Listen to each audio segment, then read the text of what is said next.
Kumusta mga bata? Welcome sa Chris TV, kung saan marami kayong matutunan. Kaya halina't makinig sa ating aralin ngayong linggo. Simulan na natin sa asignaturang Mathematics.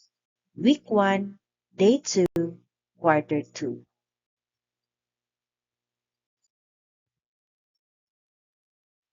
Balikan natin ang ating napag-aralan kahapon. Ang distansya ay tumutukoy sa laki ng bagay mula sa isang dulo patungo sa kabilang dulo o mula sa isang point papunta sa isa pang point. Hayaan ang mga bata na maglabas ng 5 bagay mula sa kanilang bag. Magpapakita ako ng bagay at pipiliin nyo sa 5 bagay na nasa ibabaw ng armchair ang aakma sa kondisyon na sasabihin ko. Ang mas mahaba, mas maiksi, o magkapareho. Mas mahaba sa popsicle sticks. Mas maiksi ang haba sa aklat o kwaderno. Kasing haba ng yeso. Tumawag ng batang direktang magsusukat ng haba sa pamamagitan ng pagsunod sa wastong paraan ng paghahambing ng 2 bagay. Tumawag ng 2 bata na magkaiba ang taas at patayuin ng magkatabi. Tanungin ang ibang mag-aaral na sabihin kung sino ang mas matangkad at bakit. Okay, so dito tingnan ang 2 bata. Ito si Alex at si Luna.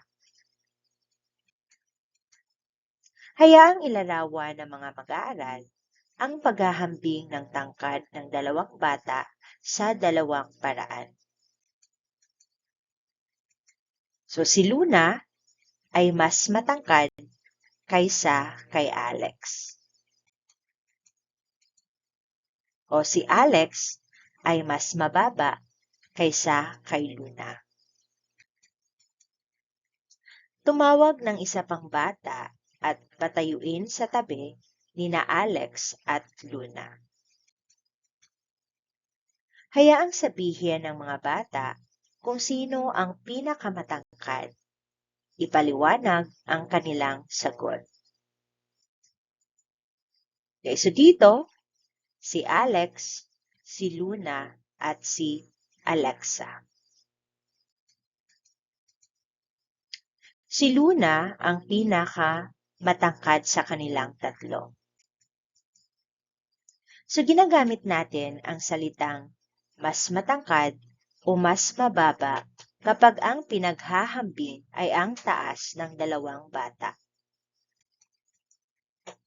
Ginagamit naman ang pinakamatangkad at pinakamababa kapag ang pinaghahambing ay ang height o taas ng 3 bata. Pagsunod-sunurin ang iyong kaklase mula sa pinakamababa hanggang pinakamatangkad at pinakamatangkad hanggang pinakamababa. Okay, so halimbawa dito, sa pinakamaliit hanggang sa pinakamataas. Okay, dito si Alexa siya ang pinakamaliit at si Luna naman ang pinakamatangkad. Okay, so dito, tingnan. Sino ang mas matangkad? Si Alex o si Alexa? Okay, ang sagot dito ay si Alex.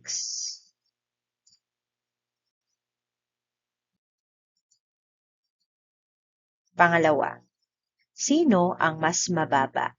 Si Alexa o si Luna? Okay, ang sagot dito ay si Alexa. Pangatlo, Sino ang pangalawang pinakamataas? Okay, di ba dito si Luna ang pinakamataas? So, sino ang pangalawa? Okay, ito ay si Alex. Pang-apat, sino ang pinakamababa? Okay, sa kanilang tatlo, ang pinakamababa ay si Alexa. Tumawag ng apat na mag-aaral at papilahin sa unahan, gaya ng nasa diagram. Okay, dito tingnan yung line 1, line 2, line 3, at line 4. Bigyan ng apat na bata ng nilukot na papel. Hayaan ang mga ibang mag-aaral na hulaan kung sino ang makakabato ng papel na may pinakamalayong distansya. Ipabato sa apat na bata ang mga hawak na papel. Pag-aralan ang naging resulta. Kaninong papel ang pinakamalayo mula sa starting line? Kaninong papel ang pinakamalapit mula sa starting line? Kaninong papel ang mas malayo mula sa starting line ng line 1 o line 3? Kaninong papel ang mas malapit mula sa starting line? Line 2 o line 4? Hatiin ang klase sa apat na pangkat. Ang pangkat 1 at pangkat 2 ang gagawa ng task A. Ang pangkat 3 at pangkat 4 naman ang gagawa ng task B. So ito ang task A na gagawin ng pangkat 1 at pangkat 2. Gamit ang tatlong tali na may iba't ibang haba, sagutan ang mga sumusunod na tanong. Lagyan ng label ang bawat tali. A, B, and C. Puna ng patlang. Isulat ang A, B, at C. So, ang blank, ang pinakamahaba. So, alin kaya dyan? Itong A kaya? Okay, ito yung A, yung B, o kaya yung C. Alin kaya ang mahaba or pinakamahaba? Pangalawa, ang blank ang pinakamaikli. So, A, B, C. Ang blank ay mas maikli sa blank. Next po ay ang blank ay mas mahaba sa blank. Yan.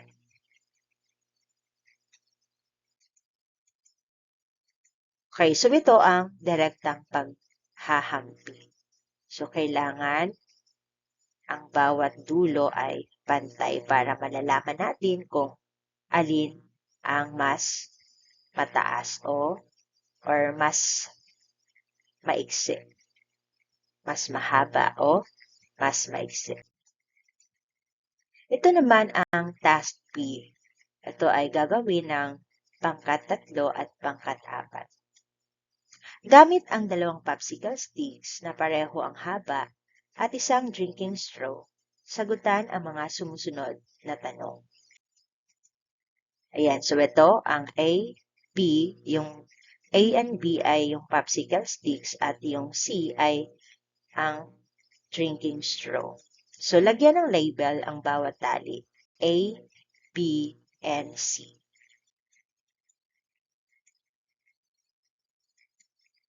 So, ang blank ang pinakamahaba. So, ano kayang letra ang pinakamahaba dyan? Okay, letrang C. Okay, pangalawa, Ang blank ang pinakamaikli. So, alin dito anong letra ang pinakamaikli? And pangatlo, ang blank ay mas maikli sa blank. Pang-apat, ang blank ay mas mahaba sa blank. Panlima, ang blank at ang blank ay pareho ang haba. So, anong letra ang magkapareho dyan? So, si letrang A at saka si letrang B. Anong mga attributes ang ating sinusukat? So, sinusukat natin ang haba, lapad, kapal, taas, at distansya ng mga bagay. Ano ang tawag sa proseso ng direktang pagkukumpara ng mga bagay? Ito ay tinatawag na direct comparison. Paano direktang pinaghahambing ang length o haba ng mga bagay? So sa direktang paghahambing ng mga bagay, inilalatag ang mga ito na magkakapantay ang mga dulo. Bilugan ang tamang sagot sa mga ibinigay na pagpipilian. Okay, so dito, pinakamakapal na aklat. Anong letra kaya? Okay, ito ay letrang C. Next, pinakamaikling balahibo. A, B, or C? Okay, ang sagot ay letrang A.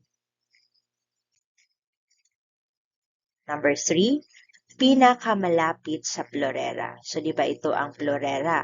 So, alin dito ang pinakamalapit? Ang A, B, or C? So, ang sagot dito ay letter B. Next, pinakamataas na lata. A, B, C, or D? So, ang sagot dito ay letrang D.